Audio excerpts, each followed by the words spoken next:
Hello everyone, welcome to this session of Class 9 Mathematics, and I am your Anu again for MathSchool.1. Today we are going to introduce a new chapter, that is Introduction to Euclid's Geometry. Actually we will be seeing chapters of geometry. From now on there will be some 3 or 4 chapters followed by this chapter. So let us understand what is the history of geometry. Okay, so now what do you mean by geometry? Geo means the earth and metry comes from the Greek word metron, that is measurement. So the measurement of what all are on the earth is the geometry. And what is the necessity for such a study? And what would be the necessity in ancient days? What was the necessity of the ancient people to employ certain methods which are found in geometry? They should have been struggling with the measurement of area, regarding the area for agriculture or building purposes. So they would have come up with a with a method or some constructional phenomena which was later on developed as geometry. And Egyptians were the forefathers in the field of geometry. But what did they do is they found a method, that is they followed a method without reasoning. They just gave the facts that this has to be done this way, the construction has to be done this way, but they didn't find the reason behind the construction or behind their method. But it was the Greek people who tried to find the reason behind every phenomenon, the reason behind every method which was left by the Egyptians. Right from the early Indus Valley civilizations, we see it was a well-developed civilization. From the archaeological sites, we'll be able to find that there were well-developed structures, building structures. We could see parallel roads and the buildings, isn't it? So from this we could understand that how well they were knowledgeable, or how well they were equipped with the geometrical ideas. And even later on, this was around 3000 BC where Indus Valley civilization flourished, and later on during 800 BC we could see Salvasuras, the manual for geometrical constructions. We could find such manuals for geometrical constructions. And even during the Vedic period we'll be able to see the altars, that is for making sacrificial rituals. They built altars which had some rules and regulations, and they were built on these geometrical ideas. That is rectangle shape of altar for for some functions in the households, or during marriage functions, or some pujas done at the home, rituals done at the home. The triangular shape or the trapezium shape or the rectangle shape which was made for the deity, or for the religious purposes. Okay, so certain rules and regulations were adopted, and they followed some geometrical constructions. The rules were there according to which the altars were made. Okay, so we you would have seen, or you can see some if you Google it or if you do some research, you will be knowing the Sri Yantras. It will be just like a star with a circle around it, and it is made up of 9 isosceles triangles which are intertwined to form 43 triangles in it. So there were some geometrical patterns, and we could understand how the scholars, the Vedic scholars, or those in those times, the mathematicians or the scholars in those times, they were well equipped with the geometrical ideas. And it was the Greek people, as I told you, it was the Greek people who first developed or who first tried to understand the truth behind, to reason out the truth behind all these geometrical methods. Okay, so Thales was the first scientist, or he was a renowned mathematician to find the diameter, to develop the concept of diameter of a circle. And his disciple was Pythagoras, and we all know about Pythagoras because he was much into, he was the one who developed geometry to a greater extent. We use Pythagoras theorem for most of the, in most of the chapters or most of the fields, in mathematical fields, we use the concept of Pythagoras theorem, and you know that, isn't it? Pythagoras. And Euclid, in our case, Euclid is also a Greek mathematician, and he worked as a maths professor in Alexandria. And in that time, he took all the works which were done before, he took all the works, okay, he gathered them, and he developed what is called elements. Okay, so he developed what is called elements, and these elements were divided into 13 chapters. That is what all he knew. He took, that is what all were there before his propositions. He took every work, every works done before that, and he tried to reason out everything, the truth behind every methods, and he formed what is called elements, and it contained 13 chapters, and each chapter was made into a book. So there were 13 books, and 13 books contained elements. So he broadly classified, his propositions were broadly classified as, first, when you start, they form solids. That is, he started from solids. What are solids? The objects or the surfaces around which there is empty space, the space surrounded by it, it had a well-defined boundary in it, and this is called a solid. And this solid is made up of surfaces, isn't it? What we see, the surfaces.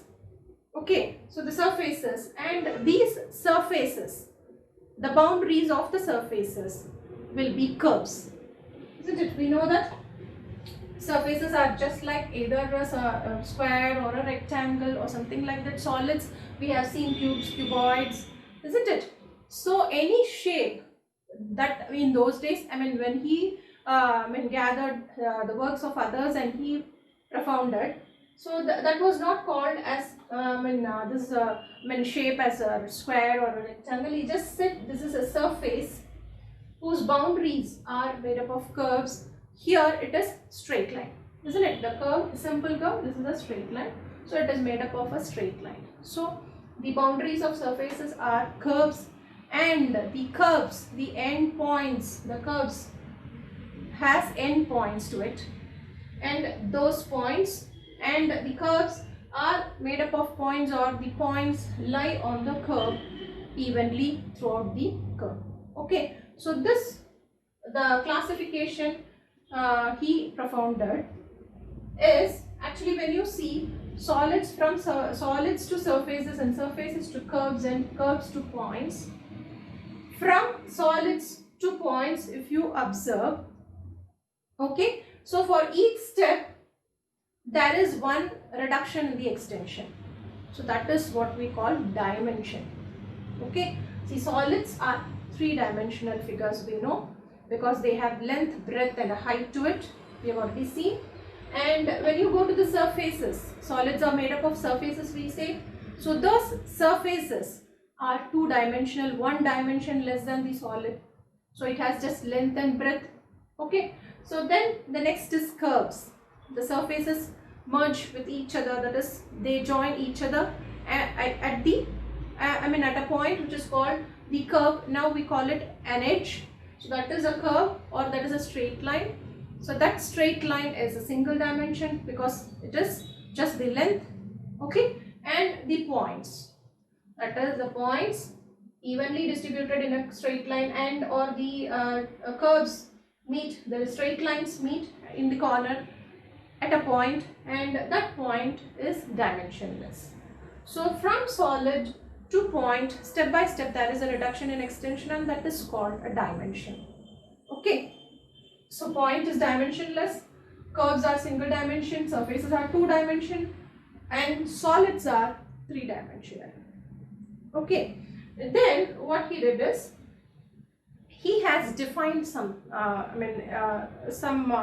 facts, or he has given some statements which he calls definitions in his book 1. So there are 23 definitions, like that he has given 23 definitions in his book 1, out of which some will be seen here. Okay, so these definitions are just statements. He has given some statements, and some of the statements are undefined or unclear. So some were not, some were without proof, and some were proved. We'll see it later on, without proof and with proof. We'll say it later on. So here the definitions which are given in book 1, out of which some I have listed out for you. First is a point. Okay, a point is single dimension, I said. It doesn't have any part. So he says a point doesn't have any point, any part. So what do we mean by part? So he has not explained that. So it becomes undefined. So what is a part? We don't know what is a part. We don't know what is a part means he has not defined what is a part. So it is unclear here. Okay, but he has said a point is a thing which doesn't have any part. Okay, so next is line. So what is line? He has defined what is line. A line is where the points are evenly distributed. Points lie on the line. So yes, the points lie on the line and they are evenly distributed. We have so many points, infinitely many number of points on a line, we know. All the points together make a line, we know. So he has said a line is a breathless measurement. Breathless, it is a breathless quantity, because we know it has just a length. It is a single dimension, isn't it? Straight line is single dimension, it doesn't have breadth. So it's a breathless quantity. That is, the line is a breathless thing. And what are ends of lines? So ends of lines he has defined as, see, the ends of lines form points. So points are evenly distributed, and even at the ends of the lines we have points. Okay, so that is clear for us. Next, what is straight line? Straight line, as I said, straight line has points evenly distributed on it. So it has points, many points which are evenly distributed on it. It's a straight line. Then what's a surface? So we have seen surface. It has a length and breadth to it. So what is called the two dimensions, which are length and breadth, we have to it. Okay. Next, edges of surfaces. So what are edges of surfaces? Just now we saw when two surfaces meet each other. So the edge is a straight line. The straight line. So the edges of the straight surfaces, these are lines, nothing but lines, or we call them as line segments, but he called them edges of surfaces, which are curves or which are straight lines. Okay, and next is the plane. So plane, we know, just like the board, for example, if you take a board or the surface, anything. So plane has many straight lines which are evenly distributed.